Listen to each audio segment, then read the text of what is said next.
Seigneur, que ta grâce, seule ta grâce. Nous voulons instaurer un état de droit.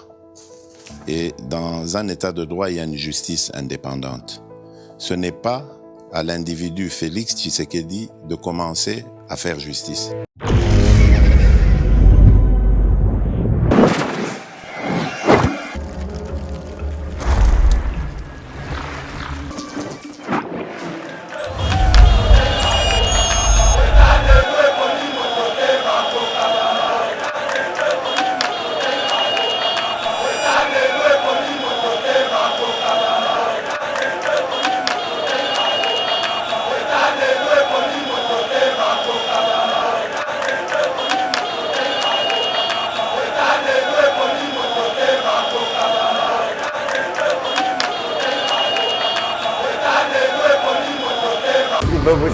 Ndenge mongona lelo ndekomit M23 bisote bisote au salaboy tala ndenge Fachi a ridiculisé Paul Kagame tala ndenge Fachi a monisi Kagame ke oza président mais oza politicien te oza diplomate te na sakani na yo na komi na yo ti na niveau na faire signer se yo eloko oyo yo baka yo te ba oyo balingi Congo comme leur patrie lokwa ba biso toza na loboko ya mobali ba oyo Congo eza comme leur nation donc état lié te ozomona ye moko italien tata grec juif mama zambien mwasi rwando burundaise donc mutu ya tala mutu arc-en-ciel tala mutu nationalité arc-en-ciel le commit tala somo ya likambo oh la kino avec la nationalité ngeli ngeli lokola Kagame abandi ko tia Congo musapi akeba lokola ba congolais base bandi olakisa ye lokola basali ya nzambe bakimi babi biso toke na losambo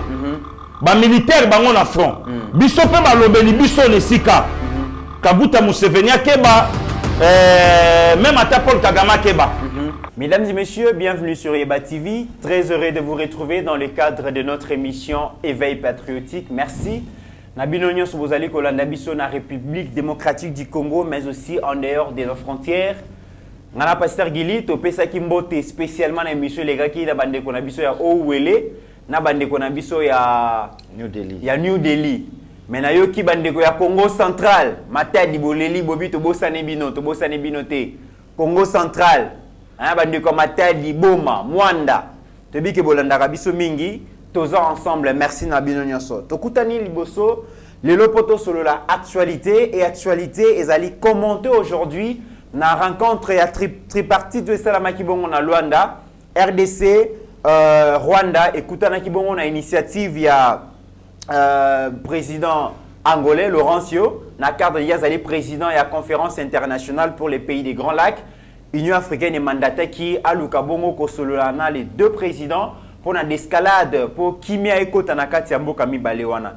Mais déjà, mesdames et messieurs, ma version est comme on va se poser des questions dans cette émission.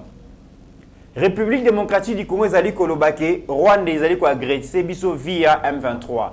Rwanda lobby en tout cas ya yebi likambo wana te.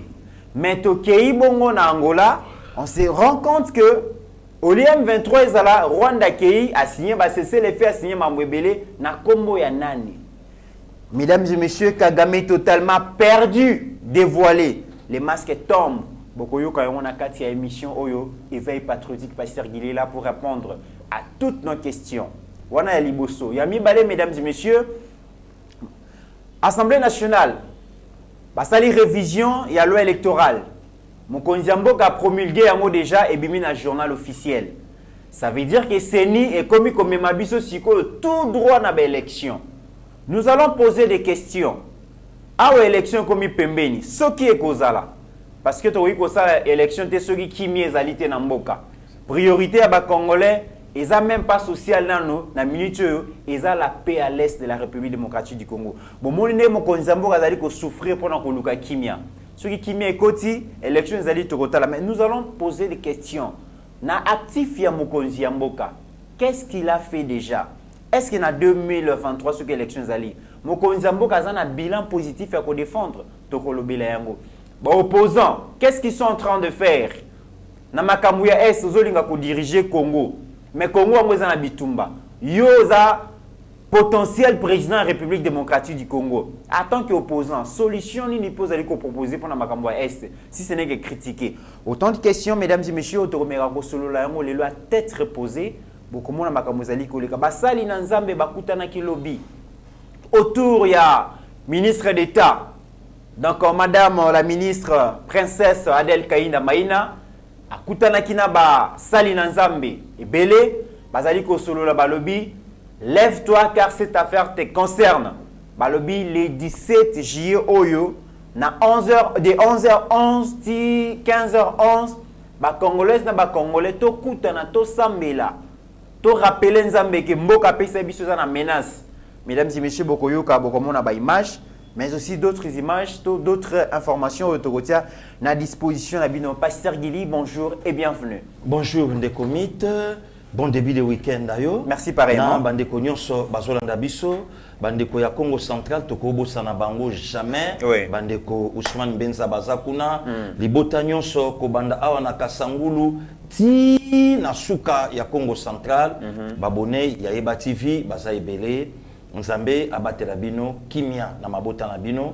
Eska nyonso bozali bandeko na biso ya Bandundu, tosapi na bino de Caire, biso moko na Équateur.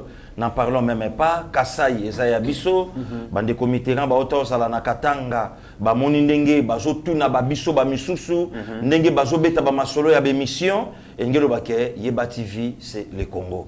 Matondo na bino mieux vaut tard que jamais. Heureux anniversaire na Mama Lili Kimoto, madame mon épouse ya mon vieux 1m84 donc député 2023 l'homme à la cigare Étienne Kimoto. Heureux anniversaire à Mama Lili, Nzambe abatela, Nzambe abomba, bilili yango wana, ba photo yango wana, binomoko bosomo na Mama Lili, Kimoto, donc balandi ya Yeba TV, ba oh vraiment yabiso, Nzambe abatela Mama longue vie, ngana sengelo 150 ans na sena moi, oumela, pembenya 1m84, Nzamba sela bino bolamo. La fille à papa britannique ABA, donc c'était hier, Yeba Kabola, Mokolomoro Natatanaye, Yabotama le 7 juillet, papa Botama le 9, mon vieux don KBA, Yamama Jili, Britannie, Erezaniv, mon vieux don Erezaniv aussi, Nzambe, abatte la famille KBA, Kimia, et Sika Bozali, na angle de la terre, Nzamba Bomabino, na Ebike, Toza, toujours ensemble. Et le 5 passé, et à la qui anniversaire à mon vieux Michel KBA, ya Michel, via solo ya tongo bakinois talagande babelela et mishka yaya mbotama elamu kolo abomba. On est toujours là, nous c'est le Congo biso tozokoba ndenge tosa musala ndekomit tozobuaka lipamboli ya Congo na madame Yvette Achiri yende na Ottawa na Canada aza déjà élu pasteur élu vraiment photo yango wana au HD a posté. Donc, Congolais, Africains, choix africain. Choix, il y a biso africain. Tewana, Mama Yvette. Tochaye Maboko le 24 octobre. Donc, to voté massivement. Ceux qui ont la sungi, ceux qui ont la bateli.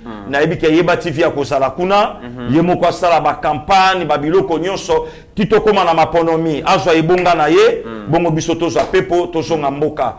Donc, aza vraiment na lipamboli ya ba Congolais. Aza na lipamboli ya ba Africain. O nyonso baza na Canada, précisément na Ottawa. Donc, candidate na biso Yewana. Madame Yvette Achiriende. Donc, Nzambe a bomba, Nzamba pesa mayele, Nzamba pesa makasi, na fardo oya jui ya kotombo la drapeau à Congo, na Canada, Nzambe Yemoko a joyé en charge. Pasteur Guili, Yeba TV zola na makasi na Canada na Ottawa. Oui, oui. Et bandeko bazali kolanda biso, mulingaka Yeba TV, choix na bino yangwana, en tout cas, à cause de la Madame Yvette, à cause de la voter massivement, parce qu'elle a les choix africains, choix congolais. Et il y a une valeur à défendre, à décevoir bangote. Jamais. Bandeko bozali koyo kabiso vraiment ils allaient mbela na biso Yeba TV pour soutenir parce que vraiment azaya bino. Amen. En tout cas aujourd'hui pasteur Guili est une journée spéciale donc pour nanga parce que ma mère est née aujourd'hui, maman Dobolo de Monif donc elle est née aujourd'hui, Nazara toujours na 50 ans, on a souhaité joyeux anniversaire et na moi passe na mutema comment on a cette dame, comment elle a souffert pour ses enfants. Heureux anniversaire, maman. Voilà. Donc, au Botela Congo, une bénédiction. Vraiment. Le papa, il a sa qui n'a pas sa maman J. Et ça, oui. Merci beaucoup. Maman, Merci. Maman vraiment a mélangé. Voilà. N'a pas à moi en aïe. Merci beaucoup. On a officiel, les en direct. Donc, n'a pas sa maman. Donc, maman a mélangé naïe. Moi, je la Steve Ndambo pour comme un détournement. Donc, on est en direct. Ok. Donc, Pasteur Gilazo Pambo, la maman naïe en direct. Ça, c'est inédit. Mesdames et messieurs, c'est un grand plaisir comme on a les sacrifices consentis par ma maman pour que Toko Mao Toko Milelo. Sa maman. En tout cas, merci beaucoup. Ah, maman mélangé naïe. Merci beaucoup. Amen et Komi. Nzamba permetta que Nanzela naïe li pas molia Kongo bota. Voilà, amen. Merci beaucoup, Pasteur Gili. Donc, Balobaka, les sacrifices d'une mère et qu'on a remplacé à Tamukolomo côté.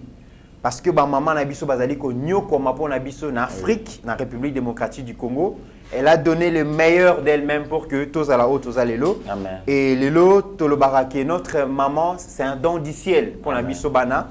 Ba initiation chrétienne naïe le lezobota ba fruit et nous sommes les reflets, il y a ba effort consenti na mobali naïe papa naya pour que to comme haute, tous à l'élo et nous nous comportons de manière à ce que to pesa bango valeur, to respecter bango et te mettre en valeur au BAPC comme éducation. Et je suis très fier, nous sommes ma famille Mobimba, famille Naya, tous très fiers comme maman. Si le monde était à refaire, te reprenons l'Issoussou comme maman parce que tous très fiers Nayo. Que le bon Dieu t'accorde longue vie, une très bonne santé pour mon Oyoba encore capable de ça là. Parce que nous avons encore notre avenir devant nous. Amen. Et avec la grâce de Dieu, dans la lutte où Moko a décidé à mener, nous espérons que Tokoyo Kisabino Solité, Toko défendre comme la famille Naya et Kendeliboso, conformément à l'éducation au Bopesibiso, que l'Éternel Dieu Tout-Puissant a fait sa très bonne santé, a fait sa kimia, a fait sa longue vie et que Ozala toujours heureuse. Il y a comme on a Oyope Bakoko. Bakosala. Pasteur Guillaume Moni Oracle Ryan, Azwa Kombo Mobimba. Non, c'est une bénédiction. Comme donc, droit naïe. Voilà. Moi, mobali moko abota, abandélé na moi s'il fallait quand même te honorer maman. Voilà. Merci. Alors, anniversaire Moussousou, mon ami privé personnel, Archelo Poni. Hein, Madame Archelo Wali, tu bien la mère générale, maman Mokonzi, Steve Konazali Kolak image. Madame Wali, en tout cas, il a coupé ses athées. Fin du mois, les gampia cadeau. Cadeau donc bon anniversaire. Na Wali Poni, donc notre chère épouse, Madame Archelo, joyeux anniversaire, place aux alliés. Pasteur Gili, tu as une actualité et c'est une commenté. Il a le Obama Kimingi, Mokonzi Mboka a kokende lisusu Luanda kosala nini. Kagame aza sincérité, Kagame boye. Kokende devant Kagame, ezali ko quitter sa République démocratique du Congo. Ezali naïveté. Mokonzi Mboka azali ko yokisa ba Congolais soni. Pasteur Gili, tomoni président Félix Akei. Dossier na biso RD Congo, tolobi ke toza agressé na Rwanda. Rwanda boyi alobi ezali été. Abi M23 ezali mouvement rebelle congolais. Mais Paul Kagame akendaki Rwanda Pasteur Gili ko sala nini? Na évité. Peut-être que vous avez une information avant de qu'on a vu FACG. Le comité, merci Nayo. Au moni le lot to continue à Kolobango même ata biso nakata aimons le Congo. Donc Fachi ayo relaxa ba Congolais Congo. Oh ouais, Congolais ba Congo te. To ba Congo te. To ba politique à Congo te. Yango moni même le lot Fachi a comme ça Congo na Congo. Donc Congo est kindeki. Congo oyo ezala agressé je crois depuis donc guerre à rébellion depuis 96 na octobre si lelo mais Congo a tikala ko cité Rwanda te Congo a pointé Rwanda du doigt te que naza agressé na yo rappelle-toi des comités naya même des Congolais monto a dirigeant institution comme parlement azala lelo clair ya kolobango alobi abi eza Rwanda te mais mutuana le cas président ya parlement à la République démocratique du Congo. Maintenant, pose-lui la question. Yo côté la ki Rwanda. Oloba kezala Rwanda te mutu. Azo bundisa Congo. Mboka oyo yo dirigeant institution comme parlement. Si koyo le représentant ya Rwanda. Donc le premier citoyen Paul Kagame s'est retrouvé dans Rwanda comment pour assigner accord ya cesser le feu. C'est ça le grand problème Pasteur Gili.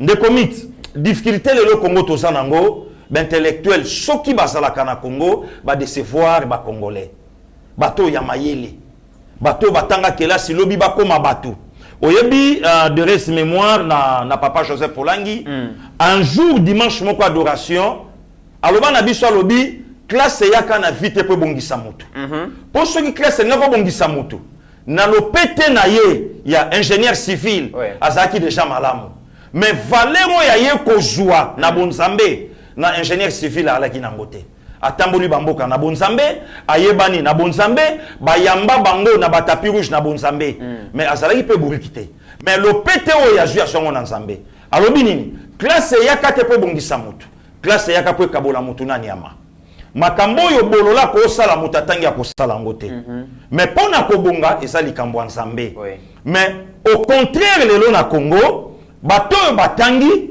bazo pesa elengite ya savoir na bango na bato batangi te ndeko mi tovandi nga na yo awa na pouvoir à 18 ans constitution na biso mutu amayele parmi bato amayele ya lokumu atanga puisque na Congo to yebaka bato amayele na ndingo ya tangeli classe ayeli biso makambo ko boye o yeka ayebi abi régime na biso o to sanango donc régime primo ministériel ça régime primo ministériel le premier ministre Moutou a un pouvoir pour le président de la République.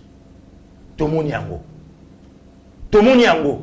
Mais l'un des premiers ministres a humilié n'a parlé du peuple par un président. Abi deux demain, nous avons nommé déjà premier ministre Moussoussou, mon vieux Sami Badibanga. Azo seka koseka soni ba humilié aye. Ndekomit tovanda awa na kati ya République démocratique du Congo. Justice est universelle. Oyo eza awa na Congo, yango eza na Burkina Faso, yango eza na Paris, yango eza na États-Unis. Mais to vandi na Congo, bato mayele basangani, bato mayele banani au Congo monisi biso o ya ke classe de mutamayele. Basangani baloyi babi non non non. To retirer portion ya pouvoir. Na justice comme corps, to pesango na ministre ya justice. Pona nini ministre de la justice soit aza ngambu na bango loi Gary Sakata oui Sakata na Obin de comiteran est-ce que bakulutu wana bato mayele kolekanga bakokai kokotsa loi wana na moment oyo mami Rose Mutombo avec tout le respect maman aza ministre de la justice elinga ko salamate parce que aza na kana bangote pas na kana bangote mais lelo sikoyo tala to vanda awa mboka oyo balobi ke nzalezala mais tout le monde a un professeur d'université azolia musuni soki ya nyamanini azobina azosepela na mboka oyo bango ba appauvrir oyebi vidéo wana azosepela voilà lelo makamba Rwanda tango ebandi ndeko miti bato mayele ba défilé na télévision kolekanga na yo le président signé les accords Azolo babongo aza produit ya Paul Kagame. Akoloba na Paul Kagame le côté. Na loba na yo awa ndeko Mitterrand ya. Le problème c'était quoi? Ba pesa fachi devoir o ba ibeka osala ngote. Kagela biso Kabila tondi mayo. En tout cas longola Kabila na coalition tondi mayo. Même Martin Fayulu. Aloba yango tango ba Monique Kabila akwei ale ba kenesko na Kagame. Ndeko mit batu fo batala ka les enjeux. Donc, il faut battre la signe du temps. Il faut battre la donner. Kagame oya lobate. Kagame oya sala déplacement par rapport à la négociation moko. Aujourd'hui, Kagame s'est déplacé. Lelo, oyebi na ba source mususu Lorenzo Mavandi na kati Fachi na droite, Paul na gauche. Donc, Mokonzambo Kaloba na Kagame boye. Oyo Lorenzo Fandi, Kagame Fandi a okolobate. Tu équipé ministre dans VPM Christophe Lutundu la lobby RDC Tsaki Malobana na pocheté. Na pocheté. A lobby bango boy. Et puis Pasteur Gili ba yebisi biso na ba source concordante que poignée de main entre Kagame na Fachi Salamate. Et pe samate. Fachi Zayumate c'est un combattant. Ayebisiye naza près na bagarre. Soko continue na ba provocation au monde ango. Kagame par le bien lobby naza na posa ya kimia zalame na bongisi pe so pe pire ye to bekama mais na suka sikoyo ya tipati to na place ba soli ba conclure na gagné Congo. Pourquoi Congo a gagné de Mitterrand kulu tunanga wase ko bien Koffi Olomide moko alobaki yango olia kambila to lia kambila te mais na sans etambila o sala nini et puis mbile zo koya ezo bunga ezo kende wapi bakuti yo na se de komite na betelo lisolo tozwa lisolo moko na 4e primaire bande konyo so ba olandanga le caméléon le singe ndeko moko acha masanga na ye ya mbila makakwa meli yango kolo masanga mbila ya tunya bi o mais nana meli masanga na nga ya mbila lobi ngana na nga bien tika bisoto kende talaka mutando kende kwiti ye mtameli masanga no ya mbila oh nazo ebisa yo parce que nazo ebisa yo ndeko pour reprendre récit wana lobi na butu to kangara ya na temps wana ezalaka na mutu ndeko mit vous en a cerveau ndenge ni parce bango baleki biso na intimidation oh natanga na Sorbonne intimidation de commis. Oh, qui vérifie la Sorbonne. On a comme na Sorbonne intimidation. Na katso na y a rien. Makambo ngana obeta so tunye logote, aye bien gote. Na Sorbonne kuna bazo ngote parce que ba aye bien gote. Or base ya chiki même ya likolo école primaire. OK. Donc ce qu'on raté école primaire, ata obeti ba Sorbonne, obeti ba Harvard, obeti ba biloko wana tout, base assez rien. Poto su grammaire kuna. Siko suka lisolo za la Guinée parce que ba sanctionna Caméléon or un innocent. Caméléon pas zonga fandi alobi bon yo sali boy Caméléon a katumbi samba moto ba yeba bomi pa bo bakuta bango mibale nana tumbi samba makako abiye Caméléon bibotala ka o maboko ne yinda c'est que milinga wana ye oh ba frappa makako comme pas possible donc de comics c'est pas possible. Nenge mogona lelo nde commit. M23 bisoté. Bisoté au salaboy. Tala ndenge fachi a ridiculisé Paul Kagame. Tala ndenge fachi a monisi Kagame ke oza président mais oza politicien té. Oza diplomate té. Na sakani na yo, na komi na yo ti na niveau, na faire signer seyo eloko oyo yo lobaka yo té. Donc président Félix a dévoilé voilà Kagame comme étant porte-parole représentant M23. Mais de commit to sala ki non na Nairobi. Oyebi makelele nyonso oyo lobamaki. Comment un président a kokende andima dialogue même ba Martin les Fayoulou, les Katumbi, les Joseph Kabila, tous ces mondes wana, Congo c'est leur nation, Congo c'est pas leur patrie. Besoin na bango ezake, to faire perdre un patriote pour bango siko yo badondo na Congo bateka Congo. Pourquoi? Congo ça cop na bango. Congo ça cop. Congo ça cop na bango. Bazo Congo la cop na bango bote la bango. Cop na bango, cop na bango de commit. Au moni patriote, aïe de l'oko sala, aïe de place au kende, aïe de place au coma. Si quand yotuna bateau nyoso baleka ki na ba plateau ba télévision. Stilo oyo mokonzambo kasimba na Nairobi, na Luanda simbi yangote. Si quand accord nino a signé ki kuna na Nairobi, bongo oyo a signé kuna na Luanda ezandengini manque à dire, manque à faire, en allant plus loin la haine. La haine des comites. Donc le kola balingi fachite nyonso ko sala mapona bénéfice à Congo ba olinga ngote nazo na Nairobi. OK. Ndeko mito faina yo no mokonzamboka tala kutu barebe basali boy. Or les chefs aloba kiango na ko négocier na bango te et le consolana bango ezate ba zonga na vie normale ba continuer makambu na bango ndenge oyo esengeli mokonza zo avion azonga. Campagne de diabolisation, il y a bateau bapesaka bana bitinda mbongo bokende na réseaux sociaux bo sopa article la lokuta d'accord ouais a signé d'accord tala nenga continuer côté Kamboka. Est-ce que vieux Martin Fayoulou vit son âge? Est-ce que à quoi peut sa âge n'a respecté? Non makambo ya lobaka toujours kenda nango libanda et ça n'a même pas na sens. Mokonzamboka garder calme le 30 juin de comités au yambinga na plateau na discours mokonzamboka salaki a éclaircir batu makambo biso déjà to solobaki yango avant. To komi na Luanda. Maintenant tout na bandeko wana Kagame s'est retrouvé comment na Luanda. Donc c'est lui le force. Il y a M23. Oui. Donc ça pour le Kagame. Bon, ce que ça y était, pourquoi que c'est nécessaire les faits? Et puis avant mon Konsamboka Kende, après ça qui interview moko na journal mon babengiango Financial Times, mon Konsamboka lobi Rwanda azana ba intérêt illicite na Congo. Illicite. Ça veut dire que le Rwanda kolinga jamais kimie côté la République démocratique du Congo. Pasteur Gili ezaba discours yo Paul Kagame andimaka te ka koyo ka ngona part ya un président. Les comités na solo gomo katanga lobi loko wana. To vanda na katamboko. Direction générale d'assises et de douane, DGDA. Il était dirigé par qui? Rugwiza. Bakunda Ewapi. Akufi Bakundi Ewapi. Parce que Yebisanga Lelo, quand on a titre d'exemple, il y a DGDA. Lelo se tobi to fouiller na ba entreprise pour ezali. Tozanango, Torobimisa. Tozanango. Que oyo na place boy.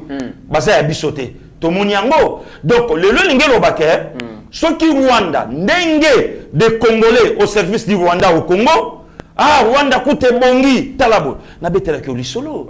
Est-ce que le loko fan la cardinal a loué gouvernance ya Paul Kagame na ebisakio pouvoir e fandi likolo ya Makila ya Juvenal Abiyarimana na Pierre non, ou ya Tagamira Burundi et vanda likolo na bango. Pouvoir vendre le colo à plus de 10 millions de Congolais. Des pouvoirs ya louer. Donc il y a le colo à Moutayibi avec au foot à 10 mourubino kenen zamba pambola yo. Dis n'importe quoi. De commis tozonga na makambu ya Rwanda. Tuna batu oyo baloba ke fachi alobaka awa ba vandi bango misatu. Tozomona béton na photo colère ya Niam. Au moins na minute wana Kagama kwa uzwape coup, akwa uzwape mouvement. Babi fachi aseka mais fachi alié le pasteur Gili. Akokai ko uzwape mouvement. Pona nini? Au nom de la paix ya Congo. Siko yo tuna bato nyonso babeta lisolo Kagame. Et loko ni nezanga Paul Kagame sa fachi yo ne loko lobananga te so koma président ponanga. Voilà. Et lo nezanga ki? Puisque c'est là qui réunion ya nyonso eloba maki. Mokonza boka komi Rwanda a sa l'interview. Awanaye je crois que eza dernier sommet oyo ngai na Paul Kagame to vanda. Donc si tu raté Luanda et que Simbaka li shooté. Donc là c'est fachi. Parce que yo tuna de Congolais bana misala oyo Rwanda et so bango entre autres Olivier Kamitatu. Entre autres ensemble pour les Katanga. Yo tuna bango le lobo zawapi. Oyamba docteur Maïle awa aloba yango. Tala ba défense yo bana bitinda ya ensemble basala sala na plateau pour protéger le Rwanda. Amituna Koutalobi, est-ce que ensemble pour la République parti à Moïse Katumbi ils allaient branche politique M23T. Mais exactement. Parce que ma revendication M23 il y a tout le monde ensemble. Il y a tout le monde ensemble. Le lorsqu'on de commit Mokonzambo Kake a pointé Kagame Moussapi. Yo qu'est-ce qu'on a formulé le komoko. Bisonyo soto yebi que Kagame c'est un hypocrite. Avant même opposant na yemoko baloba to yebi. Ne commission n'a été plus loin. Na lo bangaité. Oyamba ndeko Ibrahim Kabila, je salue mon ami. Toyamba ya wana plateau, aloba na yo nini. Caractéristique ya batuti. Makasi c'est l'hypocrisie. Tout ya kriakate. Tout ya gangara makasi le kwanga bantu. Tout ya loba anase mais mauvais. Tala attitude à Fachi na Rwanda, ozomona ke muta porter colère ya mboka na ye, mais tala attitude à Paul Kagame, il s'en fout mais un sanguinaire, un mauvais. Donc Fachi azana ye prudent. Fachi ayebi qui est Kagame. Fachi ayebi qui est madepte à Kagame baza awa na Congo. Fachi ayebi bango très bien. Donc de comités lelo et lo que sali bateau balingi patrie na bisote pasi victoire diplomatique. Oh mokonzamboka auti na ngona Rwanda azongi nango. Très bien. En fait le vrai problème ya la Guinée pour na parachiter de konanga. Fachi alinga qui a fixé opinion. Voya kobunda ezali. Ma attention de committerant. Bible pesinzela na mutu afunda mutu na l'état. Bible pesinzela. Mais avant comme na kofunda, Bible pesa ba procédure pour okoma ofunda ndeko na l'état. Bo solola. Soko moni ayo kité. Bo bengi mutu ya yo kana kana ye malamu. Ou papa ti bo okoma na procédure on a posé na raison. De même aussi ce que Fachi a fait pour na Kagame. A Torote. De commit. Tant que Martin Fayou la jolo balobi un agresseur ba négocier kana yete ba vanda kana yete bokende kana voix bo ya nani ya bagarre Maintenant, il y a évité que Kouloutou Martin, le bateau Kolonga Bitumbate, pourquoi? Puisque nous avons une armée purement infiltrée. Ah bah lui qui est sous. Oh. Pasteur Gili, l'incohérence finalement. Manque à savoir. Donc, le contredire. Mais c'est comme ça qu'il est. Mais c'est grave. Abandonne, je ne serai jamais candidat avec machine à voter. Aïe a décrété ville morte en étendant mon maribu. Il y a Yamboka qui est beau que le dimanche pour voter. Tout comme à dimanche, tu as voté après le 10 au 11, on a gagné. Vous gagnez la machine à voter. La machine à voler. Or, je vais vous montrer capital. Ce que je pense, c'est ce qui m'arrive. Parce que eloko yaboyaki a rejoindre ndeni. Voilà les comités naya. Donc au moment là lelo au vandio koyoka des Congolais au service de Rwanda, Paul Kagame a tindi 50 camions pleins na ba militaire. Mais les comités, ba blague ya ba mauvais goût na ba sala pas ba matière politique. Congolais bozala calme, tozali kolonga. Mutazali kolobaza VPM. Il y a ministre et à relations affaires étrangères. Des comités, au moins les lots, il faut le sel au ndenge les deux disciples au bandor son Emmaüs. Ben ça qui Seigneur en Luc chapitre 24 et sur le sel qui séjourne en Jérusalem, ndé oyebité makamie eleki. Seigneur a tuni bango. C'est quoi? Ah mais non. Il y a un prophète ici. Voilà. Donc, dengue mon copé, na Congolais ignorant. De combien de Congolais, solo, il y a 50 camions pleins de militaires dans un pays de 10 millions d'habitants. Oye, Pamoni a voté. De comités Ganaya. Oyebi, Batamayele na Congo Bazaï belé, mais ba patriote ba amuke. Nyon sona pour na pasteur Gili. Ezaka pour na président Félix. Te, pe simbate. Yango bazubo ya komona. Développer bolingo ya mboka. Mais ça pour le président Félix. Mais aujourd'hui, le président Félix peut partir. De comités. Il peut partir. Donc, tant que la même mission. Tant que tu as fait un commentaire. Aza Burkina Bétin, c'est un Congolais. Sauf que plus loin de père et de mère. De comités 50 camions. Tout ça, la estimation. Parfois, na car monko, tu as 500 militaires. Donc, on a 50 camions, 50 000 militaires. Non, pas 50. Une affaire à 250 000 militaires. Surtout tu as 50 militaires par ou 100 peut-être par camion. Oui. Parce que yo yebisanga, na mboka oyo population na bango eza ville province à Kinshasa. Mais il y a des Congolais basali chantage, campagne de diabolisation na kin, boke baba soda nyonso bakende na STT pour bazo préparer coup na kin. Rappelle-toi mon cher. Il y a 1, 2, 3 semaines passées. Bien sûr. Même si le bazo le bango. Si le lo. Botindi basoda nyonso kuna. Awa siko bazo préparer coup. Kini kalamingi te kokoya. Mais bakoki kolobate ke. Bolanda blaga mauvais goût wana na Rwanda te.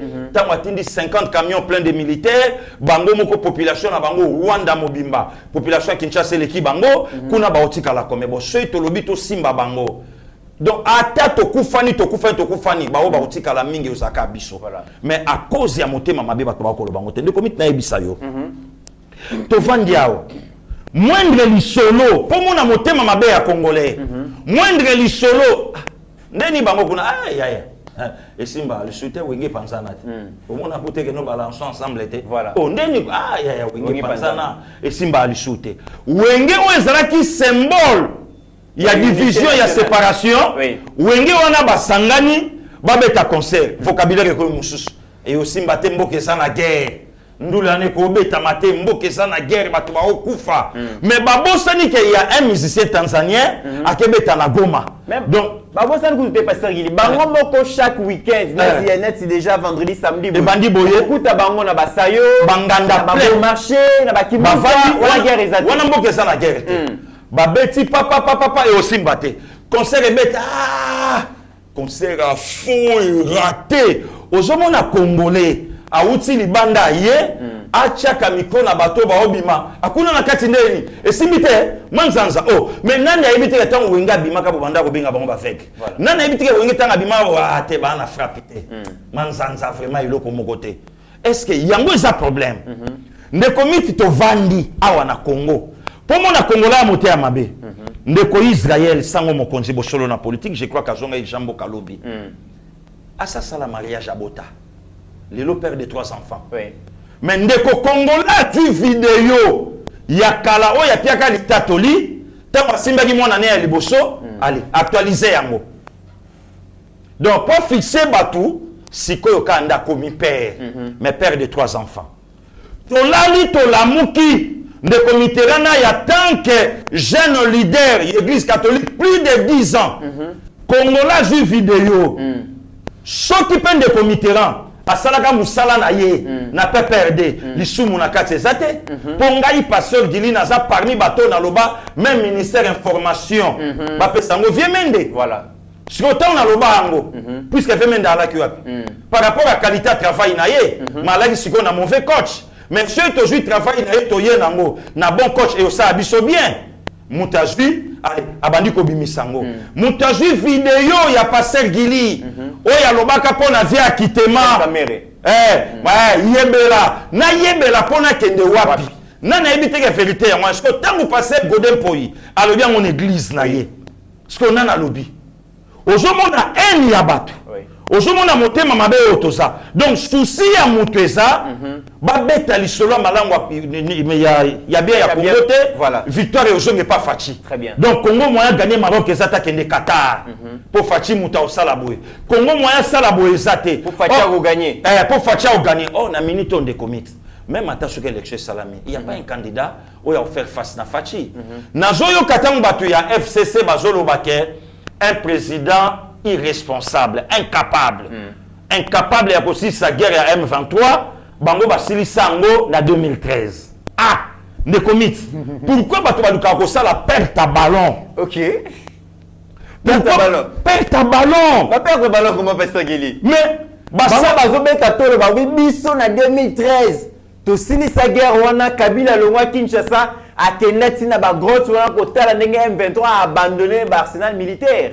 Mais le lobo Fachi peut-être na décision na ya mabe casting ya bato ya bato bazana place na bangote guerre ezongi Pasteur Gili. Ah. De commit perte à ballon ya la randeni.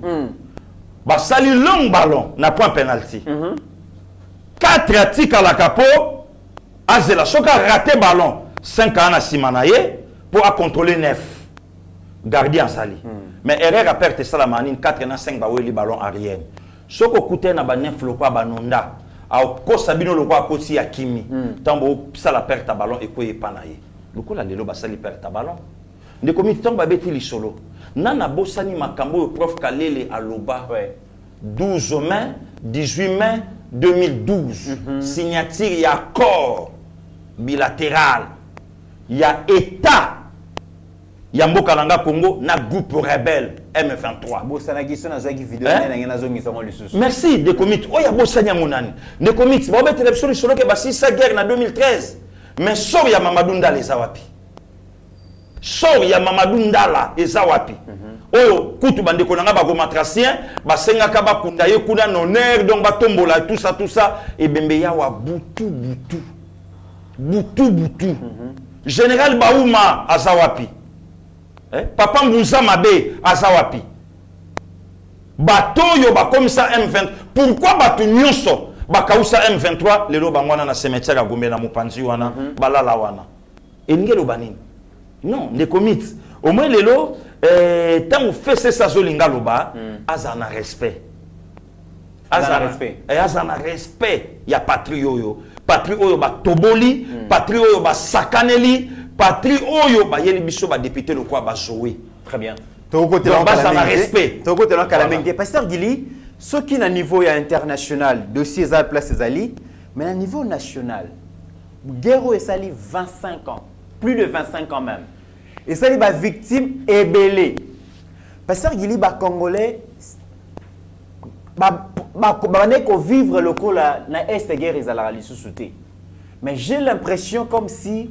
président Félix a remis qu'on transformer ba congolais président Félix a rendre guerre populaire les lobo mutunyo ce sera la muki na munoko na ye ndeko bunaga na kuna ndenge nini na est kuna ndenge nini Fachi lobi nini est-ce que ba soldat bakei bazongité est-ce que Fachi a réussi à transformer ba congolais non est-ce que Fachi a commis un niveau oyo un président populaire makamunyo soit salaka et comme rappel populaire Le rôle a s'engager dans les résolution de la crise à Est. Pasteur Guili a entraîné les Congolais sur la cima. N'habite ce qu'ils ont, ils ont constat aux alliés ça. Exactement, on est comité là, on a betelo li solo, ya mutuna o tuninga. Est-ce que Afdel Abunda? Abunda te parce que c'est qu'on la fois passé la marche de santé. Oui oui. Afdel ça la marche de santé à 7 mois. Place au Afdel Abunda na kenge awa. Baloba même Laurent Désira Lobby ceux qui bitumba o ba DSP ba bundisi biso oyo. Ceux qui ont non ndeto poussa na te. Mais pour nani Afdel azwaka bénédiction à peuple oyo asalemba ki mobutu. Abi ba même ko ya place nyon so bazoya na esprit à UDPS. Oui, des doigts. Des doigts pour bongo peuple mbaba. Bongo moko awa azala ki numéro 1 ya UDPS na Manyema. Oui. Yem tabeta des doigts bojipe kota. Voilà, les lo sikoyo balingi batele mapo ba pesa bato leçon. Ndekomi tutoya wa guerre à 98. Musena na bikisaka muse. Peuple wana ya nanga Josal Kayembe ayebisinga ye abi leader appelé bato musée peuple mtabiki saye marché de la liberté obeteli solo nango souvenir bakangi ba rebelle na maboko. De même aujourd'hui la population congolaise est derrière leurs patriotes Félix Antoine Tshisekedi Tshilombo ke tokobundati ndekomit est-ce que lelo bobetaka lisolo ya militaire oyote à l'état barrière ngana yoto leka pour affusiller 3 militaires rwandais. Tobosani était. Ça maman Adel Kaina, ministre d'État chargé à portefeuille, à ça la prière il y a le 6 juin sur la traversée. Oui. Parfois il y a traversé Kaka. Voilà. À commune à centenaire 5h29 minutes. Abi aujourd'hui c'est la traversée. Mais impact ya maloba oh ya sala. Le lokulu tulangai na Canada. Non, na États-Unis. Dans le Congo étano le lo a commencé à des missions il y a quand même na lingaka mingi alors bito comme na moment tout bon de la pourquoi puisque contradiction ce que bande côté la donc voilà des comités bah effort les populations zanango derrière leur chef derrière leur président derrière leur chef de l'État au somona que Congo à Colombe et puis Sokotali il y a quelques sorciers aînés congolais de rancuniers de comites. Oui, un député provincial a soutenir Moïse Katumbi. Or, Joseph Kabila dans la peau de Moïse Katumbi. Joseph Kabila oh bango ba finga kilobi. Joseph Kabila oh bango ba tchola kilobi. Le loyo Katumbi a masqué bango bakumisa Joseph Kabila le lo ba comme même ko soutenir na alliance oh matata ponya ko sala mais ba sala de mission pour na bukanga lonzo détournement ya 205 millions mais le lo au nom de la patrie ba pe bango maloba ba lobi non fachité. Muzitu pa lobby les négociations diplomatiques.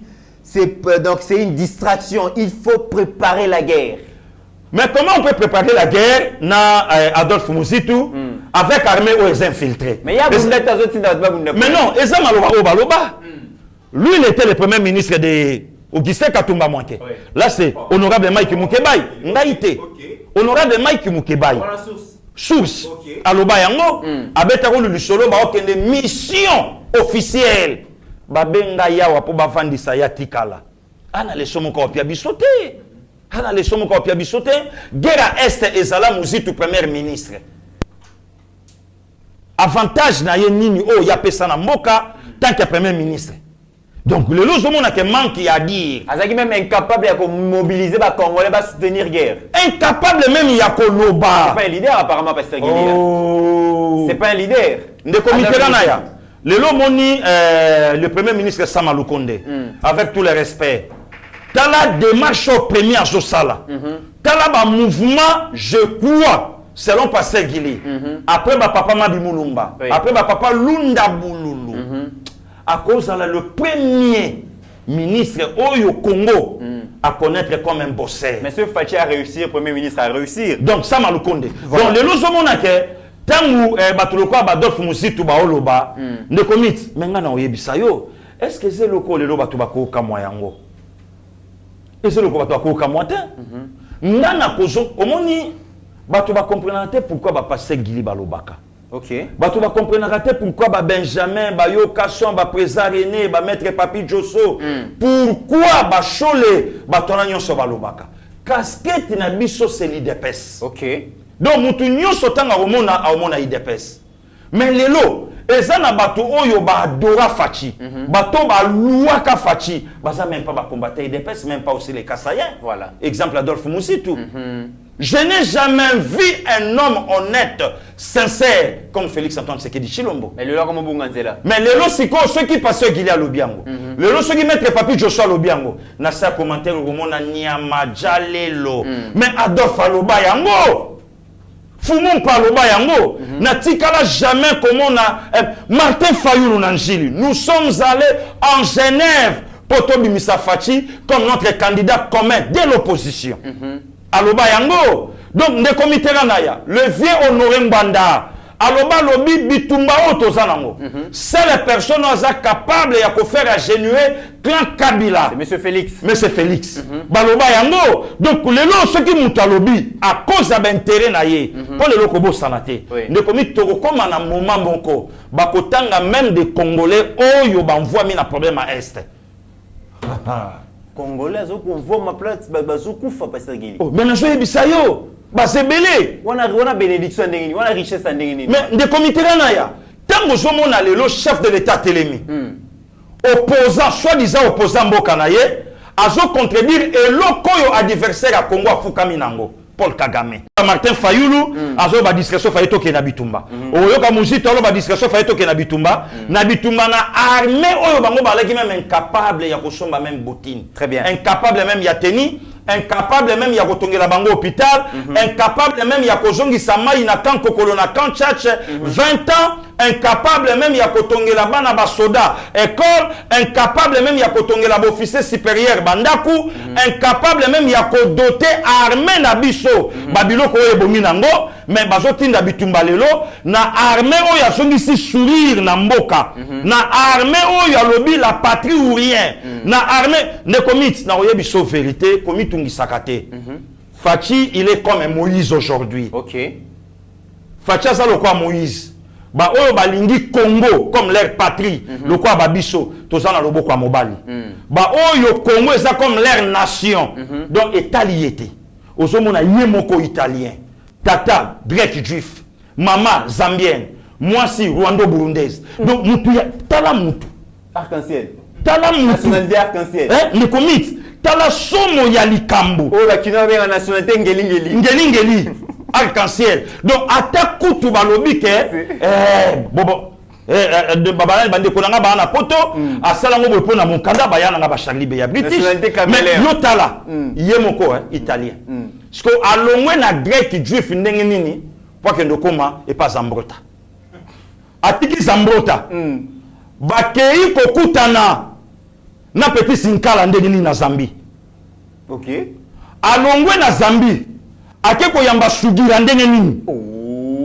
Kasi to solo la tende comité kana ya mazusukira pour le komaka ko dossier yo lobaki bomo nebise sugira sugira yaki abetene na vita oju ba petit nanga ba sinkala ba sunju abetene ona mazembe Zambrota maman na défenseur italien et ba tunyo so bayebi voilà o mutu ndenge nini wana siko mutu ya bongo adwi bande konanga ba congolais nzala même à ta Bible oh biso to sambelaka oh biso to tangaka bateki mboka likola nzala et lobi vi ya mutu ezaka ate na biloko akolia abibino lokwa bolela nzala boya ngana ndako pia bino miette oyo banda kokuya na se bino sko bochaka makelele mboka eza na pasi mais soko tuni moko azwa mbongo moko na crédit asomba lopango lelo azotambola na palissade soko tuni mususu aza soko tuni ndeko miti leo na oyebisa yo ke Congo abandi kozong selengia Congo. C'est comme si on a Fachi n'a pas maréchal Mobutu. Donc un président on le lance au téléma au nom de sa nation, il y a qu'à faire face et puis nazo la kabato batala ka signe de temps.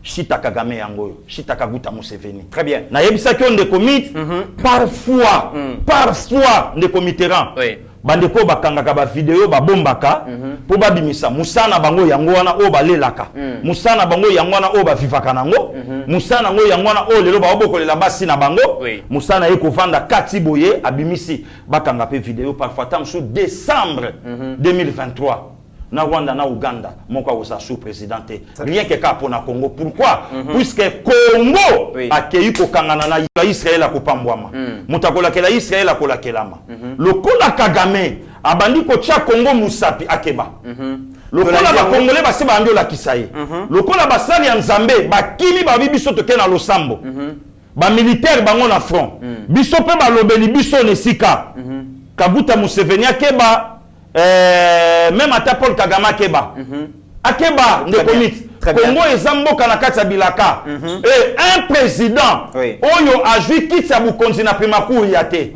ajui yango na maçon te ajui yango na science occulte te tomona mutu asali voyage na ye privé na mboka bapaya pe prophétie bimi mutu moko azawa ndenga yawa koya na ye awa akoya mokonzi ya mboka non seulement yango l'archibishop Coutinho Fernando akufina noté pa kokufa lelo te ya mamemi bishop ayebisa papa Etienne yote mais président de la République azana sima mukongo na yo oyo akoya na sima mukongo na yo personne connaissait Fachi voilà mutu moko ayeba ki ete ndeko miti batu ba salaire te to mona na kati église awa na Kinshasa batu mibale bazo sambela balobi to telema to bondela pour la chef de l'État na muto ya lobaka président Eli il a reconnu que ce n'est pas ngai il y a quelqu'un qui est plus fort que nga ye pa telemi asambeli biso bato tindaka ye ndeko Mitterrand ya la nature elle-même ne vous enseigne-t-elle pas très bien pasteur Guili mesdames et messieurs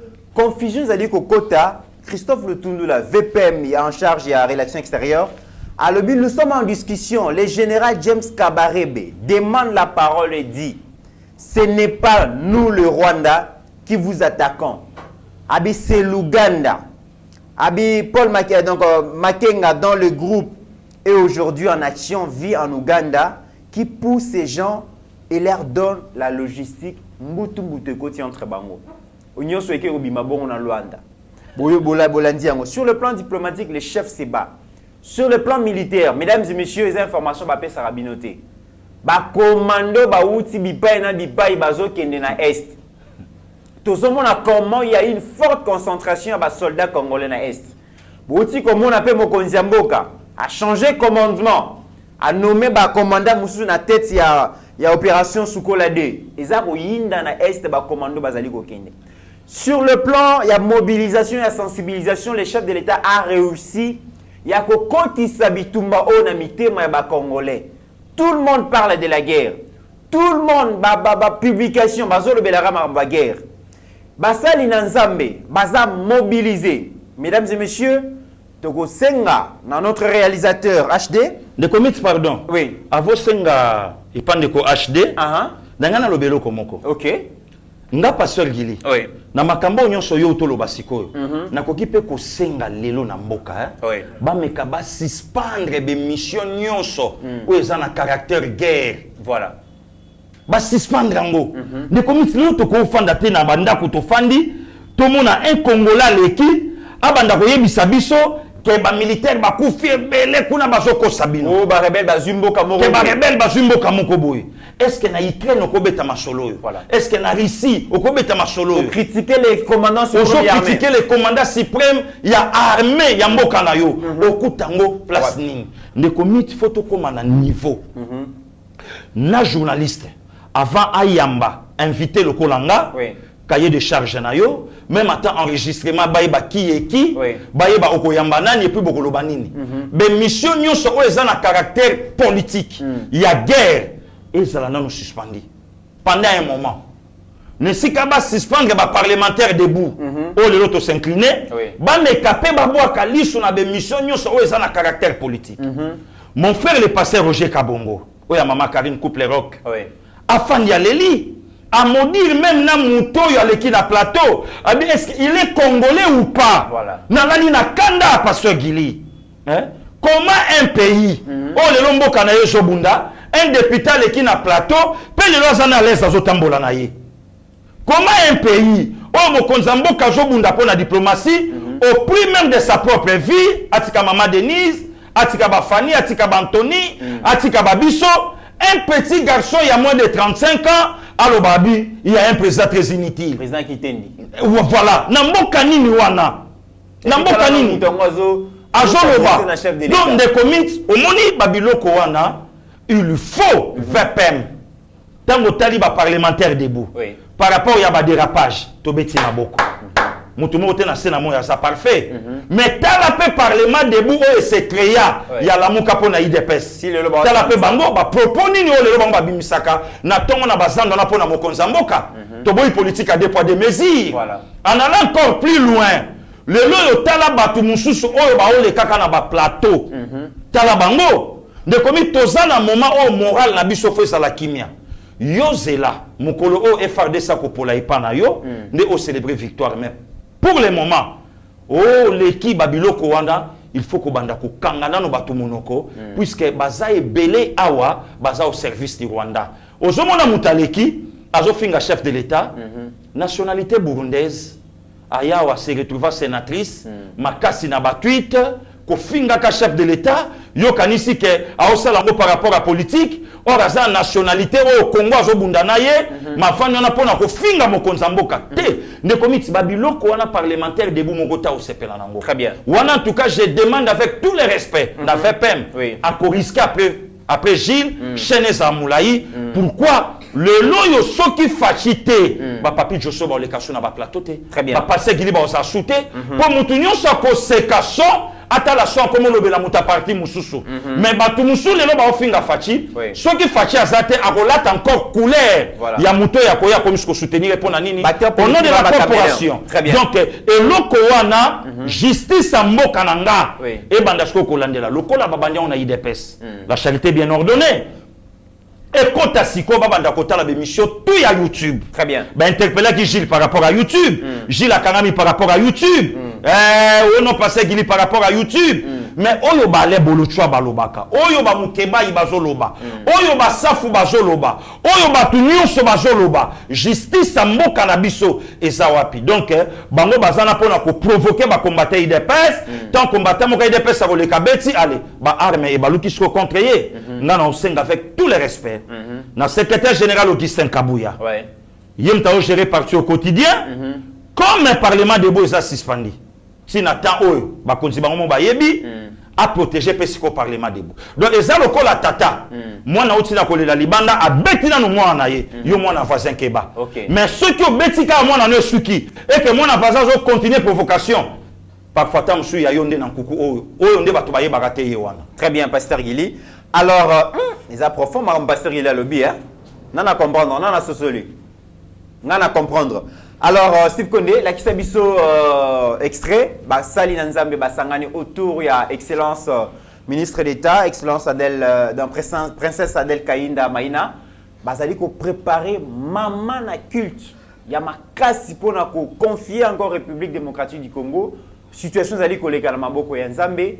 Vraiment, Bakutanaki, Basololi, Balobi, le 17 juillet, Oyo, de 11h11 à 15h11, Bissonnion son stade des martyrs, Tokutana, to Sambela Pona Mokonzi Mboka, to Sambela Pona institution République, to Sambela Pona FARDC, to Sambela Pona Kimia, to Landa Yango, extrait, et puis to Landa, comment le patron, il y a église des réveils de deux Kamba, il y a papé ça qui Mbela, Pona ko Benga Bongo, ba chrétien, Baya Bongo, votre servante, intercesseuse et diaconesse, princesse Adèle Kainda Maïna, invite très humblement les églises de Kinshasa à intercéder en faveur de notre patrie, la RDC, et de FARDC à l'est de la République, c'est dimanche 17 juillet 2022, de 11h11 à 15h11. Levez-vous, cette affaire vous concerne. Ne restez pas à la maison. Nous avons des compatriotes qui meurent. Mais nous, venons implorons la grâce de Dieu, de notre Seigneur Jésus, pour que la guerre cesse, pour que nous puissions remporter la victoire. Nous n'avons pas d'autre héritage que notre patrie, la RDC. Venez, intercédons ensemble. Nasengi na ba ndimi nyonso pe na ba pasteur nyonso ba oyo baza na souci ya mboka na bango balingi komona mboka oyo komona bolamu face ya makambo nyonso ekoleka oyebi que mokonzi ya mboka le président de la république akobundabunda mpona badiplomatie mpona ka ya mboka na biso FRDC baza na front bakobunda mpona mboka na biso alors biso esengeli totombola maboko mpe tosambela toponi dimanche le 17 na 11h11 mais tokokoma déjà avant 9h plus tard 9h toza déjà na salle na stade des martyrs po tosambela alors totia nanu baprogramme na biso ya baeglise pembeni to ya kosambela na oyo asambelaka te mpona mbala liboso yaka nanu tosambela mpo tosauve mboka na biso na situation ezali mpe nzambe ayoka priere na biso mpe asunga mokonzi ya mboka armée na biso mpe adélivrer peuple oyo na complot oyo aza nango na bamboka ebele bayini biso. Chanoine, évêque, prêtre, Mondimi, diacre, le 17 na 11h na stade des martyrs sambela mpona mboka na biso boyebi soki mboka ezoki yo mpo ezoki ozanga te mpona bengi bozala boyebi makasi na biso otelemi tosala koleka tosalaki na Lubumbashi tosala koleka tosalaki na Lubumbashi tosala makasi tozala na stade nzambe na biso atambwisa biso toa na réussite.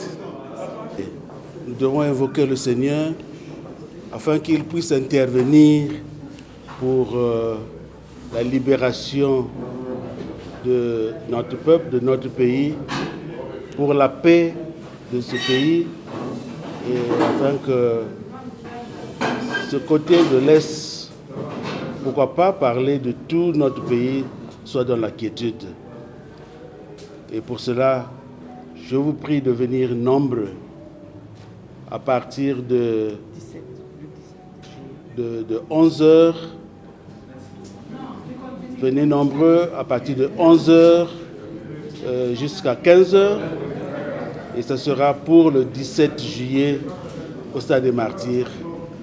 Merci beaucoup pour votre participation. Merci beaucoup. Sikali Simate, balobi prière ya kafu na Stade des Martyrs. Ndeko mit biso Nzambe liboso. Congo bande na biso biso Nzambe. Pe Congo ba tebele bakana ba trouble na mboka na biso Nzamba bongola yango pona ni mboko eza na maboko na Nzambe. En allant encore plus loin, le lot tozana un président chrétien. Oyo ezate ke obo na boité. Tomoni ba vidéo avant même à Zebonga ya kokama mboko na ecclesia ye wana fandi avoni des prophétiques. Donc il est déjà prophétique depuis longtemps. De commit Nzamba batte la paix à Pambola maman Adel Kaina. Na bamboke belé lelo okomona muta tomba mana lopete bonga lukanzambe na ndenge maman azo lukanzambe non seulement par rapport à l'intérêt naye mais par rapport à la nation d'abord que le Dieu du ciel a kanisa po suit sa vie a kanisa libota naye a kanisa ba projet naye pour mutu mon côté à kosala musala nzambe bon en retour ye moko azala pamba d'abord pour na maman Adel que le Dieu du ciel a pambolaye. Pour na basali nzambe. Unité wana moni yango wana o lelo to sana ngo pe besoin pour na ba acteur politique. Basala nzambe basangani ba passer dodo kamba nzamba pambola bango ba passer avec muku na balé représenter armée de victoire et aller représenter na bishop bon père Timothée na pasteur Papi donc batu nyonso bazalaki zalaki et puis na passer Moïse Mbié aller peut représenter donc tozana besoin il y a unité wana au nom de la patrie. Tout bon de la pona mboka ndeko mit biloko komo monana lelo tala James Kabarebe makambo azoloba que c'est pas nous c'est l'Ouganda mais confusion côté centre bango confusion traversée makambo nyonso yokaki yango wana donc lelo tango zomona ke ba makambo yo ekomi ko salama. Cela veut dire quoi, ndeko Mitterrand? Et sengo na mboka oyo batomboli nzambe. Donc biso na Congo to tomboli nzambe. Pendenge to tomboli nzambe to yebi ke elonga na biso ezakuna. Yoka sikoyo. Le 23 juin mokonza mboka azumboka apesa ngepa nzambe. Or na Congo toza un président. Oya yebisa biso s'il faut faire les accords avec Satan, le diable, pour chercher la paix dans ces pays, au nom de quoi? De la paix. A préféré qu'à ça l'accord na Satan. soit un président na mbokoyo place akenda ko sambela to monate mais ayela biso une certaine discipline oyo mutu moko te akoka ko fiotola munoko na mboka oyo toye kozwa Joseph Kabila sa propre confession yemoka salaka na difficulté ya koyebisa ngo papa Kibambi Shinto so ina bo sanité alengi na difficulté papa Kibambi atuna ye na continuer à kolobango. Voilà. Le chef de l'État est de quelle confession? Du Bissonnion sur aucune réponse. Aucune réponse. Mais aujourd'hui, nous avons un président chrétien. Chrétien. Ne commit. Namboko batebele ba osakana na lo sambo. Un pacte aux prières et sali. Bisson Namboko le 8 janvier 96. Tout mon avion est raté de décollage. Et quoi y en a marché?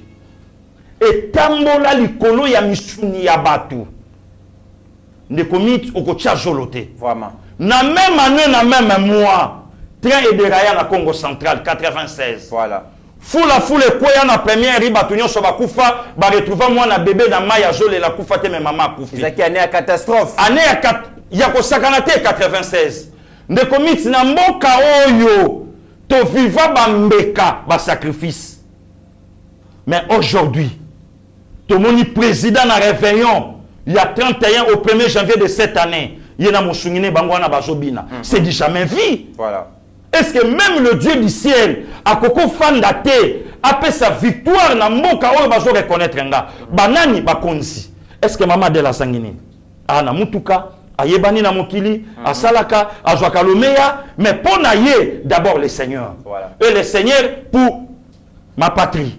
Donc, toko sangana le du 7 juillet de ce mois, de cette année, na martyr. De 11h11 à 15h11 minutes. Ndeko yo nyonso ayebi ke Congo eza patrie na ye. Ndeko yo nyonso ayebi ke toza na posa ya paix na mboka oyo. Ce soit avec les distractions. Koye la biso te wenge simbi te. À part ya musique ya wenge, ba na misa musu ba sala kate to yeba ngo ba musicien. Voilà. Donc, il y a une campagne de diabolisation pour nous embrouiller. Il y a une mitakala ya batute mikoloyo puisque ma pensée na biso nyo se focalisé na est. Il y a une photo ya batu ya kalate talandenga zalaki. Mais olinga kisiko mutango azalande ni pa komandenge ni. Voilà. Il y a une masolo ya batute Israël abotika siko azopia témoignage. Problème na yo aboti to abotite. Sukawana esili. Koyela biso ba makambo ya pamba te biso nyonso kobanda lelo le 8 juillet donc dans 9 jours sur la bosanité si le 17 tout ça na période d'agène tu as na période de concentration tu as na période de prière au biso so to na martyr to kende to lele na nzambe nde komit na yebisa yo to koki jamais to ignorer armée na biso to zobetela bango maboko makasi mais kobosana te le comiteran Nzamba pesa même la stratégie de guerre pour la Rolonga Bitumba. Très bien. Je régis. Et puis ce qu'on remarqué, après le 23 juin, après le 6 juin, avec Maman Adèle, au comment était même Bitumba Oyo, et je suis anglais mon koboyi. Mais, Congolais service du Rwanda au Congo. Bazo boya koleksa ba image oyo ba Rwanda balali nanani na kunana Rwanda batu baolela mais baza champion ya kobeta lisolo Paul Kagame tindi 50 camions à l'okoti ba image moko peut-être na Nigeria le bita ya Nigeria ta ba congolais nde ba okufa donc babilo comment ya pamba nde komiti rendez-vous bisonyo sur le 17 OK na stade de Martyr au outi na yo place au Sambelaka mbango bande kwa ministère ya combat bango adoration ya l'après-midi mais toye na bisonanu to bondela to lele lanzambe 15h to bimi to kende na sa mwana ndaku na yebi ke kuna mate ya peta mususu e bandaka nango ba 19h ba 20h mate ye bandi donc to ye na biso to bondeli to bimi même nzambe ayoka souci ya likamboyo biso to zana to kozala wana yeba TV nous espérons que bino pe bokozala wana pasteur Gili to komi na suka ya émission bolanda deuxième vidéo oyo notre réalisateur Steve Konda ozo proposé bino. Excellence, la princesse Adèle Kaïnda a invité qui Premier ministre. C'est la première fois que Premier ministre a se déplacé à un ministère, il y a portefeuille.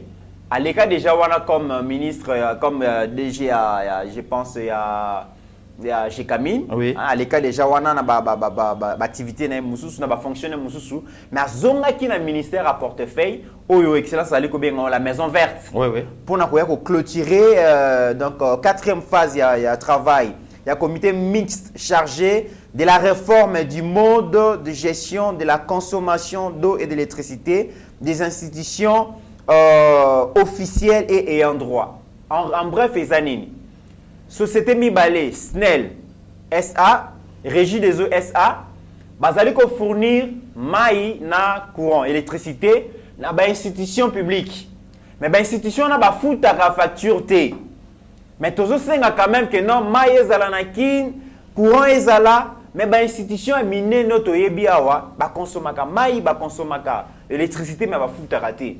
Premier ministre a qui décision à charger, ministre a portefeuille à lobby Esengeli, SNEL na régie des eaux et vivre. Et pour vivre bien, ils ont la performance comme société, ils ont la donc très bien Esengeli ba société wana pardon ba institution officielle ba foutara maina courant. Yango wana donc la raison il y a un comité wana bazali ko travailler pour que vraiment SNEL ba fouta facture na ba ngweza na ba institution ba fouta yango et premier ministre ya ki to landa extrait il y a clôture, il y a comité, il y a quatrième phase, il y a travaux, comme ça, tu as Kozonga.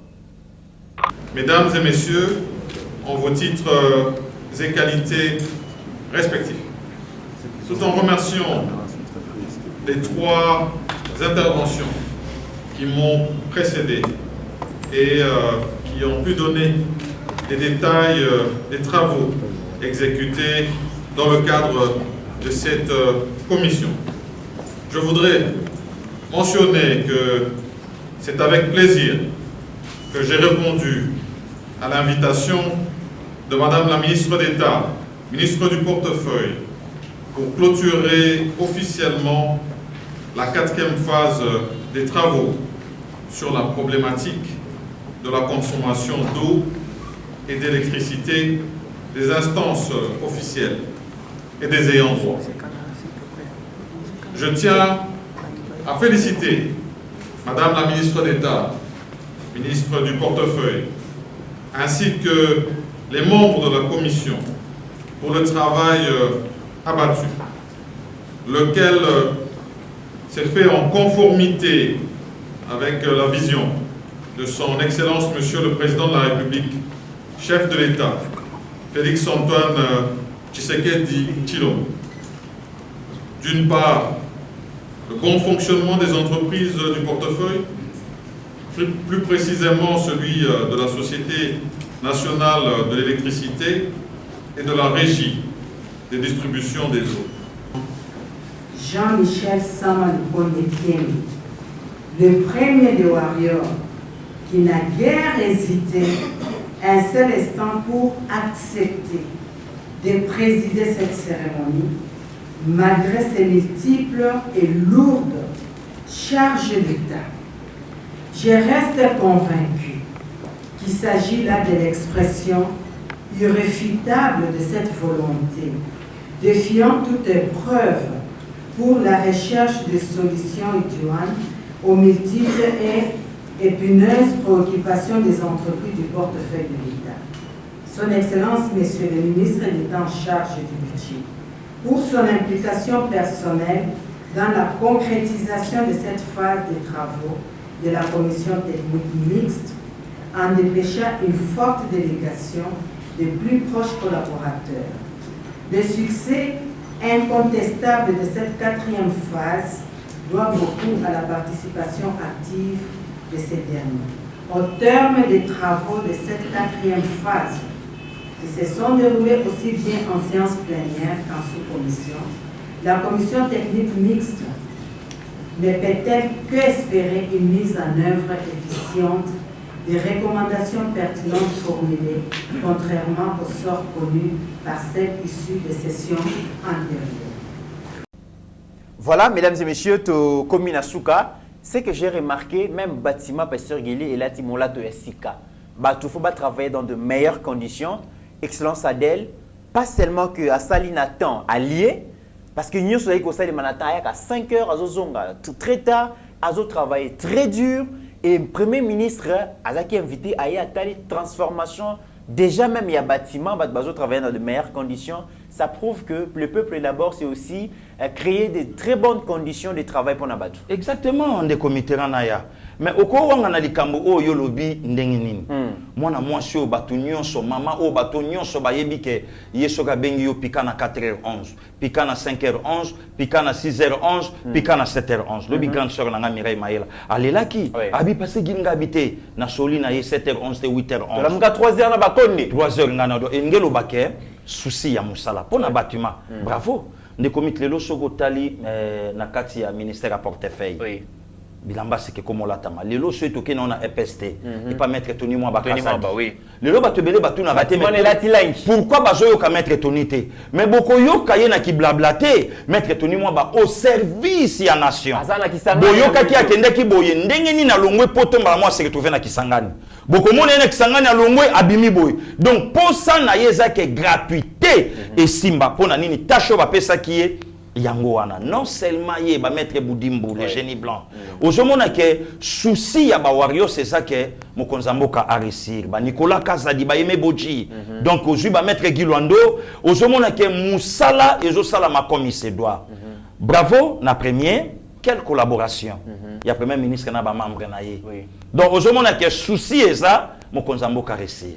Voilà des comités rana ya yo mokoloba kiango na yebisaki yo lelo vision c'est fachi et lelo fachi akomola kisa ba congolais Congo otoyeba angote tali kambolobi il faut ba société ba entreprise il faut takapema ina courant ina courant personnel na vivre ceux qui to longana totali même ba résidence ba konzebele il faut takama ite faut takakuranté donc lelo il fallait que to soit patriote pour aya Alexa biso ba makambo voilà des comités. Très bien, au lieu que clôture ba travaux installé manaba même ba hôtel minene ba salle minene mais na kati ya bâtiment wana ba bongisi ngo premier ministre aye et puis à clôturer voilà en tout cas ça c'était formidable tozalaki wana. Mesdames et messieurs, nous sommes arrivés à la fin de cette émission. Pasteur Guilin a mono ko sécuriser avant cette émission parce que Konde azali kotala ba billet oyo maman komelela voilà sucré mais la sucré Konde sala musala na yo kotala awate. Nous sommes arrivés à la fin. Pasteur Guilin, le mot de la fin. Non, merci nayo de comité ranaya. Toujours un soutien, il y a la diaspora éveillée, sous l'emblème de Marie-Cécile Okito, cordon Didier Ochudi, Melia Kimbimbi, maman Véro Lukama, et si Kanyon Sobayali, papa Chéri Kabamba, Freddy Moussambu, soutenir prière il y a le 17. Charmant Tonko les places, à peine à New York, réunir Congolais pour le Sambo, où il y a Awa. Donc maman dona mukembe na ba Belgique sika bayali ba renir batu ba kulutu nga ba jalu chimbalanga na ba France sika baza ba renir batu ba de Madrid Mbondero Chacho Pipo et sika baza en Espagne ba renir batu pour la prière ya le 17 ba ndeko nyonso baza na Angola ba congolais o ba na Angola ba ngomoko ba vivaki événement ya chef de l'état na Rwandais ba moni souci oyo les patriotes azanango ba Dede Masidi ba Sakuna ba bondela bandeko nanga ya Brésil ba Balen Manzenza ba zakuna ba soutenir donc ba pasteur Roger Kabongo ba papa JP Mukendi bango nyonso ba zakuna ba Junior Kabongo ba sambela to belela nzambe afin que prière ya le 17 nzamba yo kabiso pe après le 17 ndeko Mitterrand to silisa makambo puisque Congo ezana makambo belé fosala. Très bien, merci beaucoup ba wewa bana sirage bandeko bateka ba nguba ba maman maraîchère. Donc, biso nyons, ba taximen, biso nyons, tokuta na stade des martyrs, balobi lève-toi car cette affaire te concerne. Et autres Itali, makambo Itali biso, boya ebele, panza sango, kabali solo, invité muninga, koya stade des martyrs na prière wana yo mon côté. Même 2, 3, 4 personnes, kabali solo, panza sango parce que Tobuka stade des martyrs dans le sambo pour que mon konzayo ka qui vraiment nzamba yo ka le kitoto prière et ba congolais. J'espère que biso nyonso kozala wana dimanche le 17 juillet de 11h11 à 15h11 nzamba akoyoka le sambo ya ba congolais. Mesdames et messieurs, au-delà de nos divergences d'opinion, n'oublions jamais que la RDC reste plus grande que la somme de nos ambitions individuelles. En attendant, portez-vous bien car chaque jour est une vie. Dans cette émission, Seigneur, que ta grâce, seule ta grâce. Nous voulons instaurer un état de droit. Et dans un état de droit, il y a une justice indépendante. Ce n'est pas à l'individu Félix Tshisekedi de commencer à faire justice.